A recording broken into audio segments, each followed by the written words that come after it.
ದರ್ಶನ್ನನ್ನ ಅನ್ನಪೂರ್ಣೇಶ್ವರಿ ನಗರ ಠಾಣೆಗೆ ಕರೆತಂದಿದ್ದಾರೆ. ದರ್ಶನ್ ಸಹೋದರ ದಿನಕರ್ ತೂಗುದೀಪ್ ಅವರು ಕೂಡ ಆಗಮಿಸಿದ್ರು ದರ್ಶನ್ ಜೊತೆಗೆ. ದರ್ಶನ್ ಜೈಲಿಗೆ ಹೋದ ನಂತರ ದರ್ಶನ್ ಎಡಬಲದಲ್ಲಿ ಇದ್ದಿದ್ದು, ನೆರಳಿನಂತೆ ಇದ್ದಿದ್ದು ಒಂದವರ ಸಹೋದರ ಮತ್ತೊಂದವರ ಪತ್ನಿ ಮತ್ತೆ ಈ ಧನ್ವೀರ್ ಇರ್ತಿದ್ರು. ದರ್ಶನ್ ಈ ಅವಧಿಯಲ್ಲಿ ಒಂದಿಷ್ಟು ಬದಲಾವಣೆ ಆಗುವಂತ ಪ್ರಯತ್ನವನ್ನು ಕೂಡ ಮಾಡಿದ್ರು. ಅವ್ರ ಜೊತೆಗೆ ಇದ್ದಂತ ಕೆಲ ವ್ಯಕ್ತಿಗಳನ್ನ ದೂರ ಮಾಡುವಂತ ಪ್ರಯತ್ನಗಳು ಕೂಡ ಆಗಿತ್ತು ಈ ಅವಧಿಯಲ್ಲಿ.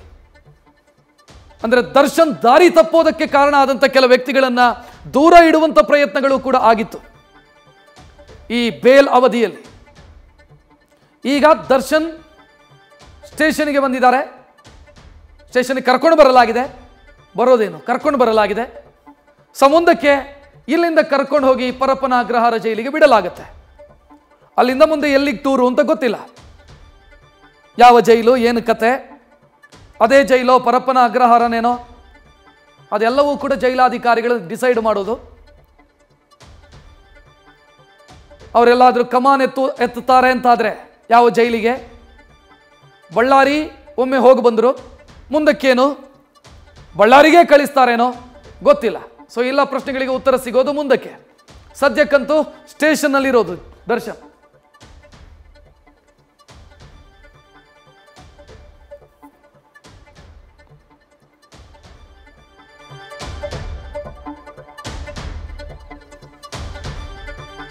ಅನ್ನಪೂರ್ಣೇಶ್ವರಿ ನಗರ ಪೊಲೀಸ್ ಠಾಣೆಗೆ ದರ್ಶನ್ ಆಗಮಿಸಿದ್ದಾರೆ. ಆಗಮಿಸೋದು ಅಂತ ಹೇಳಿದ್ರೆ ಪೊಲೀಸರು ಕರ್ಕೊಂಡು ಬಂದಿದ್ದಾರೆ. ಅವರ ಒಂದಷ್ಟು ಪೇಪರ್ ವರ್ಕ್ಸ್ ಅದೆಲ್ಲ ನಡೀತಾ ಇದ್ದಾವೆ. ಅದಾದ ನಂತರ ವೈದ್ಯಕೀಯ ಪರೀಕ್ಷೆ ಆಗುತ್ತೆ. ವೈದ್ಯಕೀಯ ಪರೀಕ್ಷೆಯ ನಂತರದಲ್ಲಿ ಇನ್ನೂ ಇಬ್ಬರು ಬರಬೇಕಾಗಿದೆ. ಆ ಇಬ್ಬರನ್ನು ಕೂಡಿಸಿದಂತೆ ಒಟ್ಟು 7 ಜನರನ್ನು ನ್ಯಾಯಾಧೀಶರ ಮುಂದೆ ಹಾಜರುಪಡಿಸ್ತಾರೆ.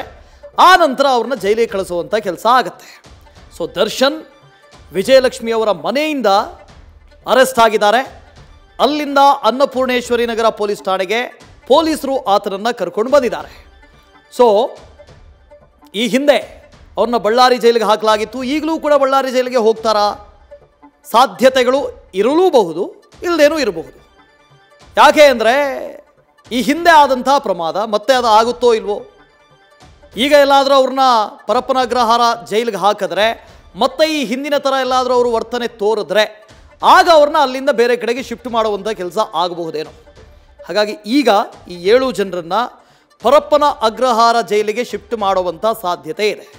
ಮುಂದೆ ಅವರ ವರ್ತನೆಯನ್ನು ನೋಡಿಕೊಂಡು ಬಳ್ಳಾರಿಗೋ ಕಲಬುರಗಿಗೋ ಶಿವಮೊಗ್ಗಕ್ಕೋ ಅಲ್ಲಿಗೆ ಕಳಿಸುವಂಥ ಸಾಧ್ಯತೆ ಇದೆ. ಸೊ ಅದೆಲ್ಲವನ್ನು ಜೈಲಾಧಿಕಾರಿಗಳು ನಿರ್ಧಾರ ಮಾಡ್ತಾರೆ. ಏನು ಪವಿತ್ರ ಗೌಡ ಅವರು ಕೂಡ ಅಲ್ಲೇ ಇದ್ದಾರೆ. ಅವ್ರನ್ನ ಮಧ್ಯಾಹ್ನನೇ ಅರೆಸ್ಟ್ ಮಾಡಿ ಕರ್ಕೊಂಡು ಬಂದಿದ್ದಾರೆ.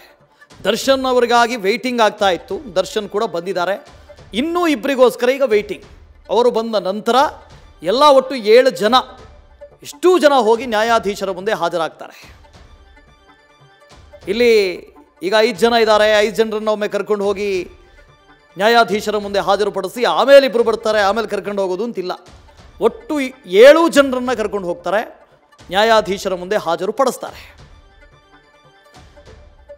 ಸೊ ಹೇಗೆ ದರ್ಶನ್ ಕಾರಣರಾದರು ಅಂತ ಈ ಬೇಲ್ ಕ್ಯಾನ್ಸಲ್ ಆಗೋದಕ್ಕೆ ಒಂದು ರಾಜಾತಿಥ್ಯ. ಅವರು ಪರಪ್ಪನ ಅಗ್ರಹಾರ ಜೈಲಿನಲ್ಲಿದ್ದಾಗ ಸಾದಾ ಸೀದಾ ಎಲ್ಲ ಆರೋಪಿಗಳು ಹೇಗಿರ್ತಾರೋ ಹಾಗೆ ಇದ್ದಿದ್ದಿದ್ರೆ, ಅಥವಾ ಎಲ್ಲ ಅಪರಾಧಿಗಳು ಹೇಗಿರ್ತಿದ್ರೋ ಹಾಗೆ ಇದ್ದಿದ್ದಿದ್ರೆ ಈ ಥರದ ಪರಿಸ್ಥಿತಿ ಬರ್ತಿರಲಿಲ್ಲ. ಒಬ್ಬ ವಿಚಾರಣಾಧೀನ ಖೈದಿ ರೀತಿಯಲ್ಲಿ ಇರಬೇಕಾಗಿತ್ತು. ಅದು ರೆಸಾರ್ಟಿಗೆ ಬಂದ ಹಾಗೆ, 5 ಸ್ಟಾರ್ ಹೋಟೆಲ್ಗೆ ಬಂದ ಹಾಗೆ ವರ್ತನೆ ತೋರಿದ್ರೆ ಹೀಗೆ ಆಗೋದು. ಅದನ್ನೇ ಸುಪ್ರೀಂ ಕೋರ್ಟ್ ಹೇಳಿರೋದು.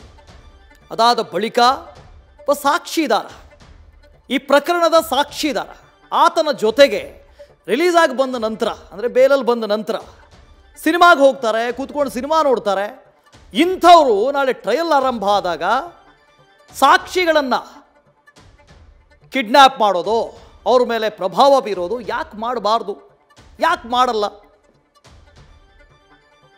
ನ್ಯಾಯಸಮ್ಮತವಾದಂಥ ಟ್ರಯಲ್ ಆಗುತ್ತೆ ಅಂತ ಹೇಗೆ ಹೇಳೋದಕ್ಕೆ ಸಾಧ್ಯ? ಮೊದಲೇ ಪ್ರಭಾವಿ ವ್ಯಕ್ತಿ, ದುಡ್ಡಿನಲ್ಲಿ ಭಾಳ ಜೋರಾಗಿರುವಂಥ ವ್ಯಕ್ತಿ ಕೊಂಡುಕೊಳ್ಳೋದಕ್ಕಾಗೋದಿಲ್ವಾ? ಎಷ್ಟೋ ಪ್ರಕರಣಗಳಲ್ಲಿ ಹೀಗಾಗಿದೆ. ಒಂದು ಕ್ರಿಮಿನಲ್ ಕೇಸ್ನ ಟ್ರಯಲ್ ಅಂತ ಹೇಳಿದ್ರೆ ವರ್ಷಾನುಗಟ್ಟಲೆ ನಡೀತಾನೆ ಇರುತ್ತೆ.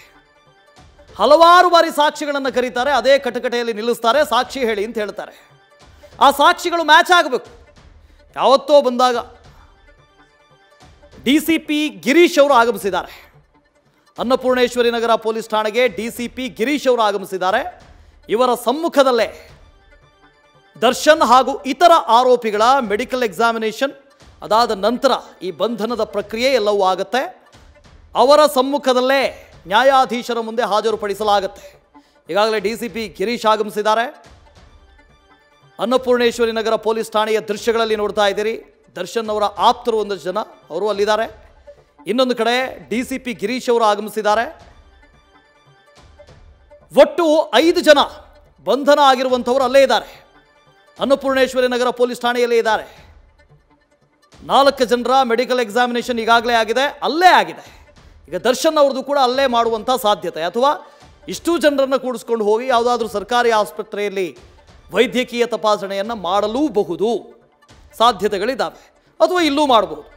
ಸೊ ದರ್ಶನ್ ಬಂದ ಬೆನ್ನಲ್ಲೇ ಅವರ ಸಹೋದರ ದಿನಕರ್ ಅವರು ಕೂಡ ಆಗಮಿಸಿದ್ರು, ಅವರ ಜೊತೆಗೆ ಆಗಮಿಸಿದ್ರು. ಅವರು ಕೂಡ ಸ್ಟೇಷನ್ನ ಒಳಗೆ ಹೋಗಿದ್ದಾರೆ. ಸೊ ಅಲ್ಲಿ ಕೇವಲ ಪೇಪರ್ ವರ್ಕ್ಸ್ ಮಾತ್ರ ಇರೋದು, ಅದನ್ನು ಬಿಟ್ಟು ಲಾಯರ್ಗಳಿಗೋ ಅಥವಾ ಅವರ ಸಹೋದರರಿಗೂ ಮಾತನಾಡುವಂಥ ಅವಕಾಶ ಇಲ್ಲ. ಸುಪ್ರೀಂ ಕೋರ್ಟ್ನ ಆದೇಶ ಅರೆಸ್ಟ್ ಮಾಡಿ ಅಂತ, ಪೊಲೀಸರು ಅರೆಸ್ಟ್ ಮಾಡಿದ್ದಾರೆ. ಇನ್ನೇನು ಜೈಲಿಗೆ ಮತ್ತೊಮ್ಮೆ ಕರ್ಕೊಂಡು ಹೋಗಿ ಬಿಡ್ತಾರೆ. ಸೊ ಈ ಹಿಂದೆ ಆದದನ್ನು ಮತ್ತೆ ರಿಪೀಟ್ ಮಾಡದಿದ್ದರೆ ಸಾಕು ಅಂತ. ಇನ್ನು ಸುಪ್ರೀಂ ಕೋರ್ಟ್ ಈಗಾಗಲೇ ಹೇಳಿದೆ, ಕ್ರಿಮಿನಲ್ ಪ್ರೊಸೀಡಿಂಗ್ಸ್ಗಳು ಅಥವಾ ಕ್ರಿಮಿನಲ್ ಕೇಸ್ನ ಟ್ರಯಲ್ಗಳು ವರ್ಷಾನುಗಟ್ಟಲೆ ನಡೀತಾನೆ ಇರ್ತವೆ. ಇಲ್ಲಿ ಹೈಕೋರ್ಟ್ನ ಮುಂದೆ ಹೇಳಿದ್ದು ಕೂಡ ಇದೆ. ದರ್ಶನ್ ಪರವಾದಂಥ ವಕೀಲರು ಹೇಳ್ತಾರೆ ಹೈಕೋರ್ಟ್ನಲ್ಲಿ, ಸ್ವಾಮಿ ನಿಮಗೆ ಗೊತ್ತಿದೆ ಕ್ರಿಮಿನಲ್ ಪ್ರೊಸೀಡಿಂಗ್ಸ್ಗಳು, ಕ್ರಿಮಿನಲ್ ಕೇಸ್ಗಳ ಟ್ರಯಲ್ಲು ಅದು ಎಷ್ಟು ವರ್ಷ ಆಗುತ್ತೆ ಅಂತ ನಿಮಗೆ ಗೊತ್ತಿದೆ. ಸಾಕ್ಷಿಗಳನ್ನು ಸಂಗ್ರಹಿಸಿ ಆಗಿದೆ, ಚಾರ್ಜ್ ಶೀಟ್ ಸಲ್ಲಿಕೆ ಆಗಿದೆ, ಇನ್ನೂ ಯಾಕೆ ಆರೋಪಿ ಒಳಗಿರಬೇಕು, ಜಾಮೀನು ಕೊಡಿ ಅಂತ ಕೇಳಿದರು. ಸೊ ಇಲ್ಲಿ ಸುಪ್ರೀಂ ಕೋರ್ಟ್ ಬಹಳ ಖಾರವಾಗಿ ಹೇಳಿದೆ, ಅದರ ಜೊತೆಗೆ ಸ್ಪಷ್ಟವಾಗಿ ಹೇಳಿದೆ, ಆದಷ್ಟು ಬೇಗ ಟ್ರಯಲ್ ಮುಗಿಸಿ ಅಂತ. ಟ್ರಯಲ್ ಮುಗಿಸೋವರೆಗೂ ಒಳಗೆ ಇರಲಿ ಆರೋಪಿಗಳು, ಟ್ರಯಲ್ ಮುಗಿಸಿ ನೀವು, ಇದನ್ನು ಸುಪ್ರೀಂ ಕೋರ್ಟ್ ಹೇಳಿದೆ.